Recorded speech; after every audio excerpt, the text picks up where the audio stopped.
The bubble was crazier than we remember. As the virus hit the world in early 2020, I'll never forget the day that Rudy Gobert touched every mic at a press conference. Just a few days later, he tested positive for the virus, essentially, single-handedly, shutting down the NBA. After a break that seemed like forever, but was really only about 4 months, the league announces a weather return with the bubble that was held at Disney World Resort in Orlando, Florida. This decision was met with a lot of criticism. Many players expressed concerns about health risks, being away from their families, and the need to focus on social justice issues in the wake of the BLM movement. Avery Bradley and Turo Ariza were amongst the notable players who decided not to go. But this did open the door for players like J.R. Smith and Jamal Crawford, who have been out of the league, to get signed. The bubble format included 22 teams battling it out in the seeding games to finalize playoff spots. Something that seems to be forgotten is that the bubble introduced the playing game, which has been a huge success in the past few seasons. One of the teams that stood out was the Phoenix Suns, led by Devin Booker. They were going crazy and went 8-0 undefeated in the seeding games.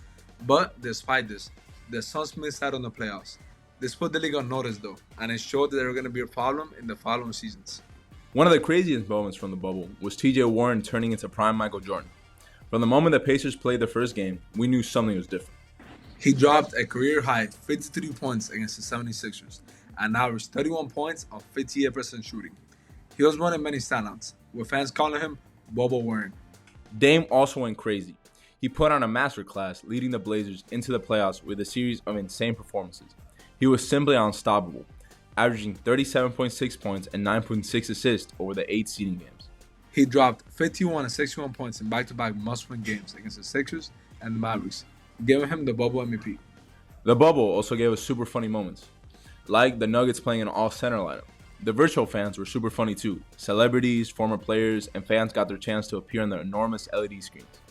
I know the NBA tried to make it as normal as possible, but it ended up creating some really memorable moments. We also witnessed players embracing new hobbies to pass time. Myers Leonard broke a record for chugging a beer. Philadelphia 76ers Matisse Thybulle and Los Angeles Lakers JaVale McGee became bloggers, giving fans a unique glimpse into the day-to-day life inside the NBA's quarantine zone. And Jimmy Butler started a coffee brand called Big Face Coffee, charging $20 a cup. When the playoffs arrived, the Denver Nuggets became one of the best stories of the bubble, earning the nickname Comeback Kids. Against both the Utah Jazz and the heavily favored LA Clippers, the Nuggets came back from two 3-1 deficits, with Jamal Murray and Nikola Jokic playing out of their minds. That series against the Jazz gave us so much competition, with Murray and Mitchell dropping 50 points against each other. In contrast, the series against the Clippers gave us some of the funniest memes of the bubble, with Paul George playing some of the worst basketball I've ever seen from a superstar. We also got to see a really interesting series between the Rockets and the Thunder. The small ball lineup for the Rockets was looking stupid, and Russ played horrible. They went to a Game 7 against the Thunder, a team that was super fun to watch.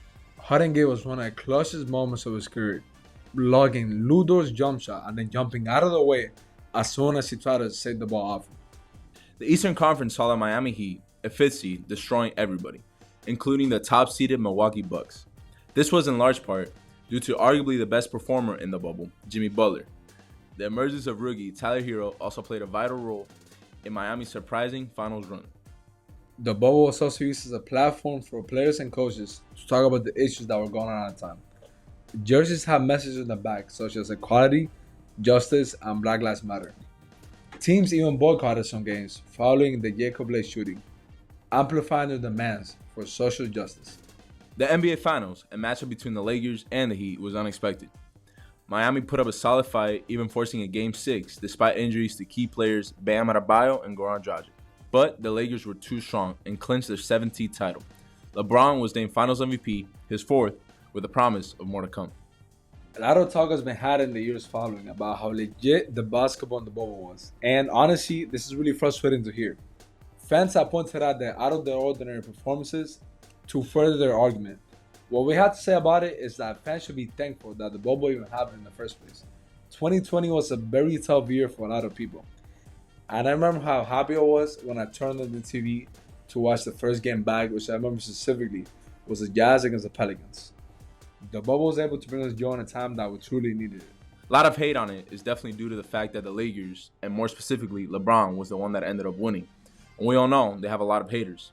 But it could be argued that the real fluke season was the season after, something that we'll make a video about on the future. In retrospect, the NBA bubble is one of the most iconic parts of NBA history. Say whatever you want to say about it, but the bubble is one of the most competitive environments I've ever seen, and it gave us a bunch of memories. As always, we appreciate you guys watching. Don't forget to like, subscribe, and share your favorite bubble moments in the comments below. Until next time, peace out. Peace out.